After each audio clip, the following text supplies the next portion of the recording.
Hey, here we are again talking to pastors and leaders concerning the spirit of Absalom and the dangers of allowing Absalom to continue with his revolt and rebellion against your ministry.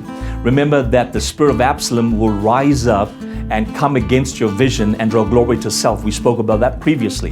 The spirit of Absalom will cause people to be drawn to themselves. They kind of people that are self-glorified. They want the glory and the applause for themselves. So be very careful of those kind of spirits operating in your ministry.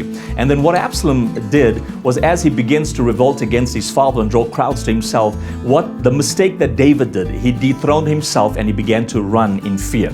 So I want you to know this, pastor. Do not give up the ministry. Do not dethrone yourself from the position of authority that God has given you. Stand your ground, and the spirit of Absalom would have to submit to the authority of Christ Jesus in you, because you know the word, you carry the vision that God has given you, and for as long as you have a reverential fear of God, you don't have to fear man, and especially not the sons of the house that tries to intimidate you. Remember, not everybody that say they are sons of the house are really for you. Many of them that say they're sons of the house are really against you. Watch the crowd pleasers. Watch the ones that are drawing attention to themselves. Because when David saw the magnitude of the crowd that rose up in Absalom's favor, he got into manly fear and he feared man and he began to run. But if you stand in godly fear, no matter how many times you have church splits, no matter how many times the leaders run and leave you, we've had that a number of times, but what we do is we stay focused on what the Lord has called us to do. As much as it hurts, as much as it's difficult to keep on running the race,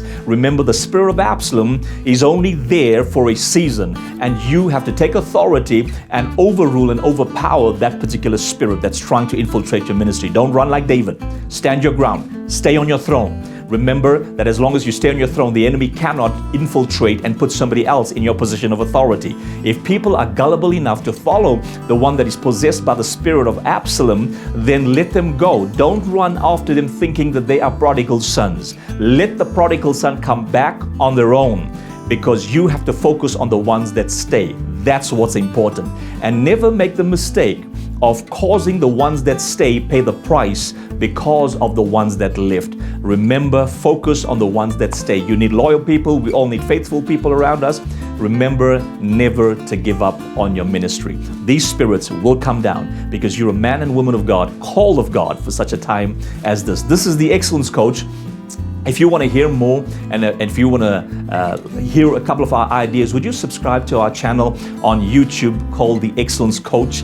If not, look for my name, Dr. Vivian Rodgers, on YouTube and subscribe, and let us know what you would like to hear so that we can throw out some ideas and help you grow together in ministry. Remember, nobody knows everything. We are here throwing out ideas from over 2 decades of ministry experience and leadership experience, and that's what I'm bringing to you to help you grow in your ministry. Thank you for being a part of our lives. God bless you.